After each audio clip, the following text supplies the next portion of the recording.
to work with that today from your department. Talk with her. Kathy tells police it was a joke. She made up the story she told her husband. And I said, I don't believe it was a joke. Anyways, laptop fixed. For more than 40 minutes, she finally, well, he didn't make it up, but I wasn't involved. It was one way. This is a new server. And look at what texture that.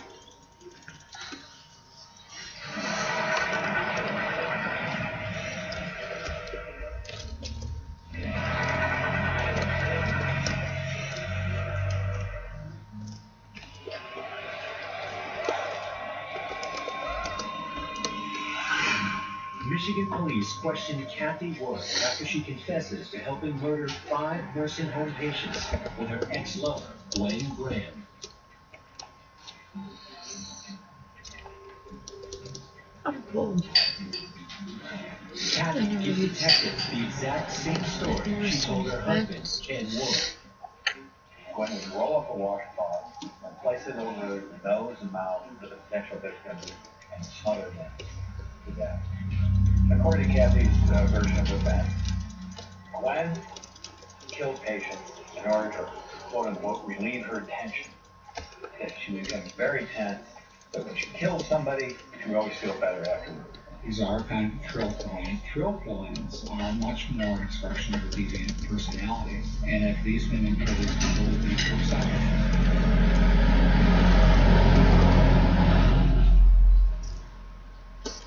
Gwen Graham suffers from 2 coexisting personality disorders. She suffers from borderline personality disorder, and she has a great many psychopathic features. What that means is that she is chronically unstable in terms of her moods and her interpersonal relationships. They vacillate without reason from good to bad, from love to hate, from happy to sad. She will commit acts against people, aggressive acts, antisocial.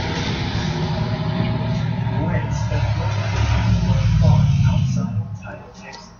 After the 5th grade, my parents moved to Texas, and I lived there most of my teenage years.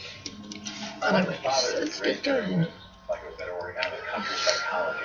It's good for a child to see life and death, see where food came from, you know, how animals were turned into food. And so Gwen often had to witness the slaughter of pigs, beheading of chickens. Her mother didn't show her much affection.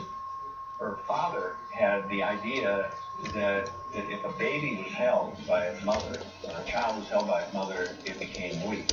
So Gwen spent a good part of her very early development untouched by her mother. According to Gwen, her father became a violent substance abuser who sexually molested her.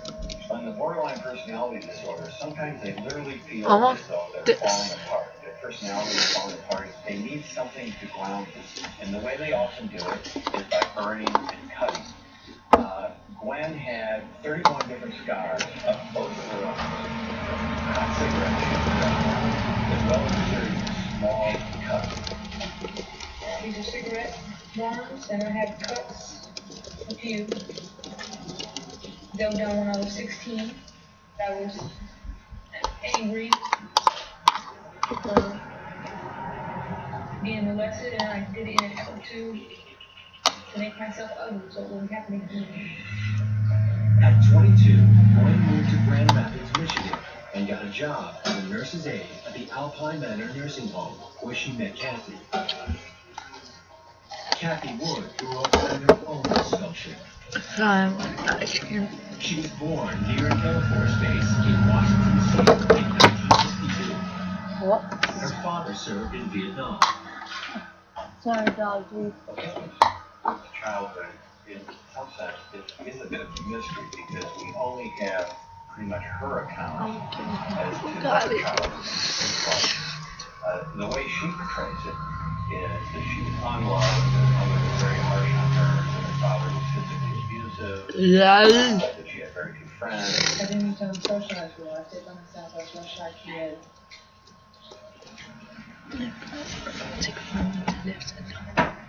Kathy Woods was diagnosed as being both a pathological personality with narcissistic behavior. Narcissism is a self-centeredness where other people are only seen as extensions of your own needs. You see people as they're only good to you for what you can get from them, and that you are better than everybody else. It's kind of a grandiosity rules don't apply. When they met, Kathy Wood and Gwen Graham formed a strange bond. There was a nice synergy in the relationship. Kathy was much more of a sophisticated, manipulative person, where Gwen was much more of a directly aggressive, acting out kind of person. So what you found is a similar personality type, but one more sophisticated than the other. According to Kathy, Gwen's aggression begins to show itself in late January of 1987. Every time Gwen's getting more physical, more violent. She tells police that after Gwen killed Marguerite, she forced her to help kill more patients. Hello? Kathy served as the lookout on the room where the murders usually committed. Kathy says that she was terrified of her lover. Gwen would supposedly take these washcloths and put them in her back pocket and walk around the nursing home with them as a way of intimidating Kathy and letting her know exactly when before the homicide began and everything. I went to Ken because I was afraid that something happened to me. She told me that she had no part of it. And she was very believable. Yeah. So she was not taking any responsibility. I thought she was manipulative. Tom, on the other hand, was trying to fit these pieces together.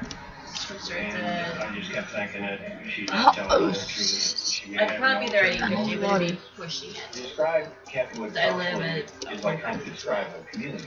She could be whatever she needed to be to get whatever Let's do end 1 that o'clock. she was trying to achieve.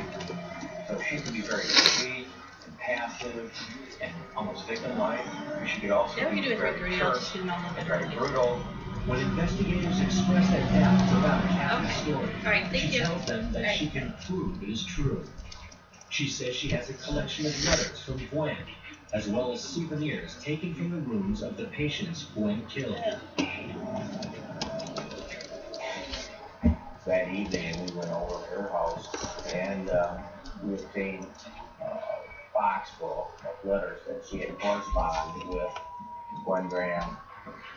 She couldn't locate any souvenirs that she had told me that were taken from the victims.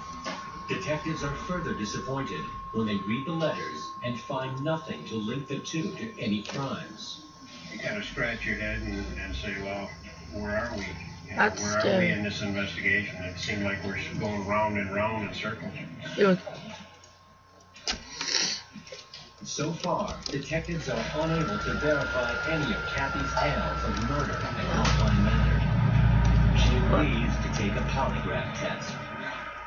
She failed the polygraph operator, felt that it was a total hoax, made up story. Protecting breakwater, nothing. Felt strongly that she was telling the truth. To be sure, detectives want to talk to Gwen Graham.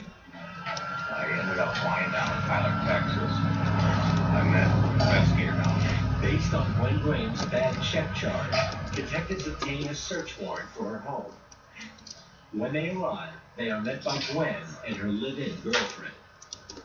She's only 5'2". She seemed mild and polite. Ugh. She didn't seem like the person that everybody was saying she was. Gwen agrees to come to the station for questioning the- while officers execute the search warrant. Police look through her home, but find nothing connecting Gwen to the deaths at Alpine Manor. At the Tyler Police Department, detectives interview Gwen. They are unprepared for what she tells them. Oh.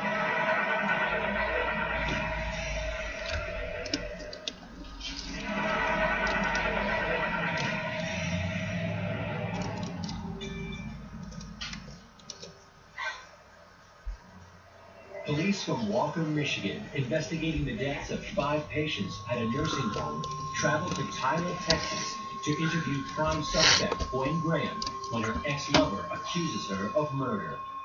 Gwen denies any knowledge of murder. I was not present at the time of any of these people's deaths. I was somewhere in the building working. That's all. Kathy's a sick mind. She'd say anything. When they asked Gwen about her relationship with Kathy Wood, she says that everything was fine at first, but then it took a darker turn. For Halloween, Gwen dresses up as a patient of Alpine Manor, complete with the kind of restraint that they put on some patients. And later in the lovemaking session, these same restraints are used to tie Gwen down to the bed. And this initiates this kind of sexual activity. Kathy's obsession with manipulating people started to come between them. I got tired of her playing games, all the games that were going on in people's heads. Gwen claims that Kathy was physically abusive and dominating. And so Gwen begins a secret affair with another nurse's aide, a nursing home. Gwen says when she finally left Kathy, she started fearing for her life. Kathy threatens Gwen's new girlfriend, saying, you know, I can put Gwen away for a long, long time in prison. Ow. Well, this concerns Gwen, but Gwen to move back in briefly with Kathy.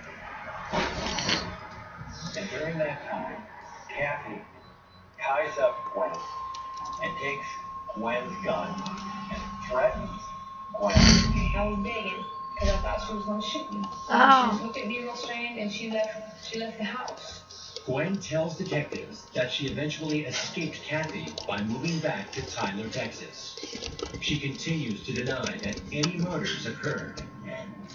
She used the excuse that Kathy was upset because she had broken up with her. I asked her if she was willing to go on a polygraph test. She said she was. The results of the polygraph are inconclusive. Police return to Walker, Michigan. With no evidence of a crime, most of the authorities in Walker are ready to stop the investigation. But Detective Freeman cannot drop the case. His gut tells him that something terrible happened at Alpine Manor.